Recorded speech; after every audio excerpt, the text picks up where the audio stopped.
Good morning. Ngasi card message Ngasi card message se koi gi rashi gi matung inna ko ka trying to katang thok charage trying to shi dagi chai chagi rashi mapa do khalak ka the mind raga yenga se ko first sida leire ani shuba sida leire ahum mari manga taruk taret nipan mapan tara taramathoi taranithoi koi first se koi gi mesh rashi gi na lai se kai no ko mesh rashi gi se lai se aina khanba aina ningba kotpa dum mayam do phangani ko aduga amana ko lai se wanga ba tappe kara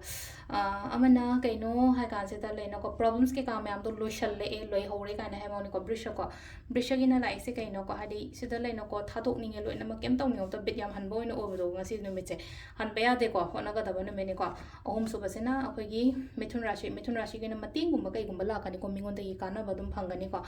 confident layo kaina kaino akoi gi karkar rashi gi confident layo na thokna layo thabak to matam da ki gono kemta aduga sida lai sina singa rashi wakhan nuai ta ba khota ba adum khatang release to hanbio ko ngarang na de card se khatang nuai ta la ko ne mai se aduga last ta akoi gi kaino ko kaina rashi hona ga ta ba matam oina obi da hajik yam ka ana hadi shu ba no ba ko ba mama ko na bio ko aduga sisina success kum ba kai gum ba la e tula rashi gi sina ko adegi ama sina akoi gi bridge ko mi gi mating gum ba to ko yam phagani ko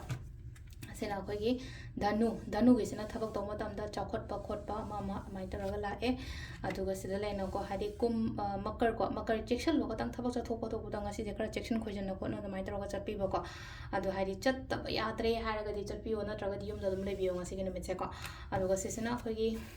kai no le ko kumbra shi gi oina hadi se lai se kai no khra khallaga lai se thabak se hauge tauge haba gi da mai taraga khandang khallaga le bu thabak oina di pang thok tri pa oi ba do ko mai taraga last minna ko